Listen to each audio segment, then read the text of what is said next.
respect the fact that we're trying to help people out. I really do. I think there's a lot of people in the community, since you brought up the issue, that really are struggling to keep their own homes and pay their own bills and their property taxes.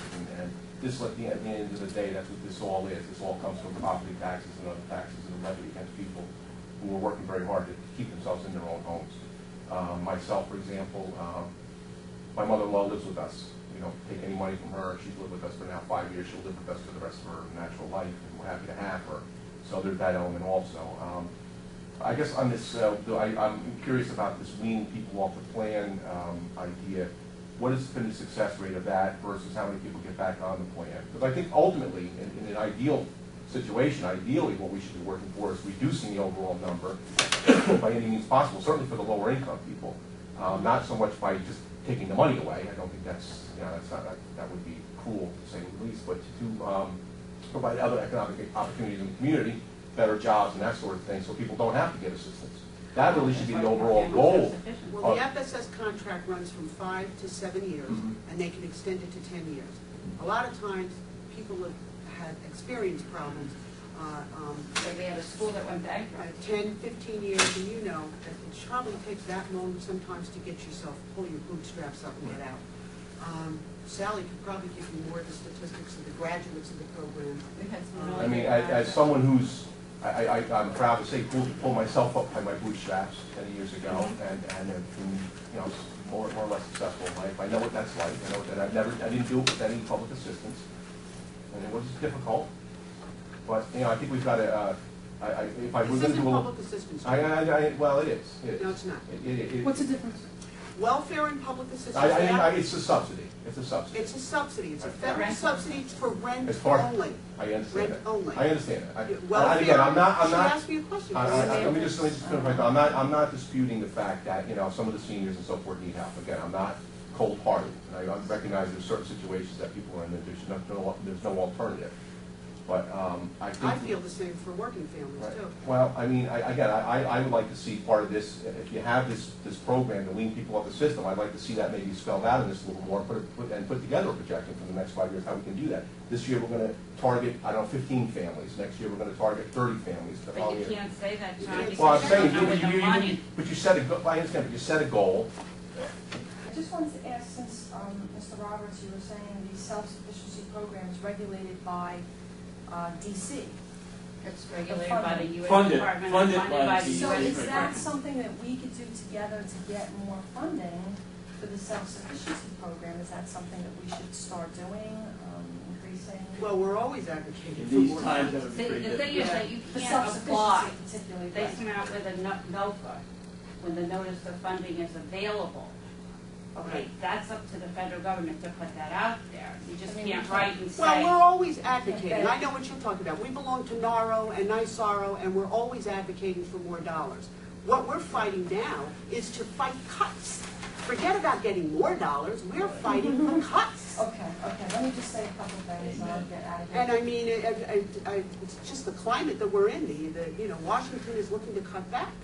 The only thing I'd like to say, Mr. Roberts, I'm not sure what you're saying that a community can't plan for the number of units that are home ownership and the number of units that are rentals, and I don't mean sexually in particular, I mean just rentals in general. Isn't that something that would be in a master plan? No, that's private. If I'm going to buy a house or decide to rent, that's my business totally. I don't want government saying, oh, you're going to buy a house because you're now renting. That's none of the government's business. No, that's not what I'm saying. I mean, because... Okay, yes, it is. Well, what are you saying? That's exactly what you're saying. Excuse me, Mr. Bell. I'll speak if you let me. Geez, so will I if I ever get a chance. But I haven't even had a chance since I walked in here. Can I just make my statement? I'd appreciate it if you would. Oh, Mr. Bell. We were having a very congenial conversation, I think. Recently in Code Committee, they were talking about rezoning for row houses, which would increase rentals. So this obviously has been my concern for many months now. And I'm just saying that in a master plan, you could say, no, we're not going to rezone an area for row houses. I don't want to get way off the subject, but my point is that I do believe that government does have a role in how many rentals are in a community. I guess what I'll do is I'll find examples for that rather than just say it's. If you're an- talking about, That's not a if you're function talking of about this expansion of it, that's, I understand what you're saying. That's not a function of this agency. Or of this. That is not a function of this Yeah, public okay. hearing. Yeah, I'm And row houses addressing can be Mr. owner Roberts' occupied comment. as well as rental. Okay, the other thing I wanted to just say was, Plus, the Section 8 program is a volunteer program for landlords. Nobody is forced to right, participate. of course. The other thing I just wanted to say, I mean, I just browsed through it a little bit. Would it be more, since it doesn't address like 2013, 2014, would it be more? What do you mean it doesn't address? Like, Because in I don't other know what words- you mean by that. Like, in other words, it's a program, but Right. it doesn't seem like a plan. Why don't you call it a 5-year program? Because that's what HUD called it. And Yeah. HUD tells you to produce a PHA plan. But I'm reading through it and I don't see the years even mentioned for the next 5 years. Because yes, it is. It covers the period on the cover sheet. This is our plan. This is how we're going to operate the Section 8 program Programs and from policies. 2010 to 2015.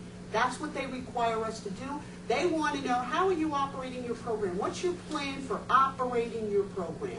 How you going to What spend your policies money? and procedures are Right. there? They want to make sure you're adhering to their regulations. So they require you to put together this plan and file it for them. It's an oversight. And you've had it in place for years. I just want to say that I don't think anyone argues that Section 8 is an invaluable program. And of course, it's something that we absolutely need in every community. I don't think anyone argues that whatsoever. And Our jurisdiction is only the city limits.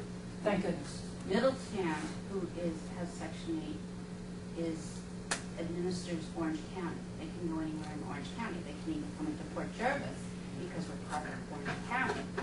So there may be families living in Port Jervis who are really on the Orange County Section 8 Oh, that's program. interesting. Mhm. Interesting. And we have no control over that. No.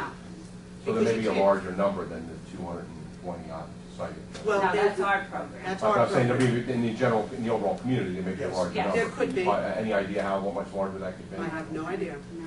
Yeah, just to finish up, I just want to say, I agree completely with Mr. Roberts, and thank you for doing the jobs that you do, and for these needy families. I certainly can relate to making the bills, and for those families that need it, that I've known personally, especially there in the 4th Ward, I'm so glad that they have something that they can fall back on. And remember, all we're doing is helping them pay a portion of the rent.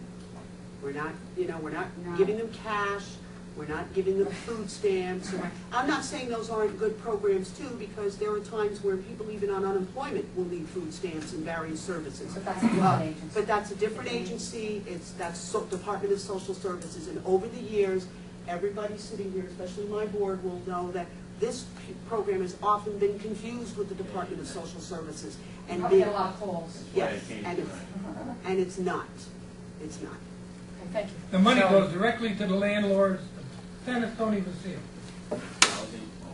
At one time, 66% of our Section 8 people were elderly. Do we have a percentage now? It's I about, go Yeah, I to said run it's a still over program, I'm not sure 50%. what it is right now, but I can run a That's I report. encouraging, actually.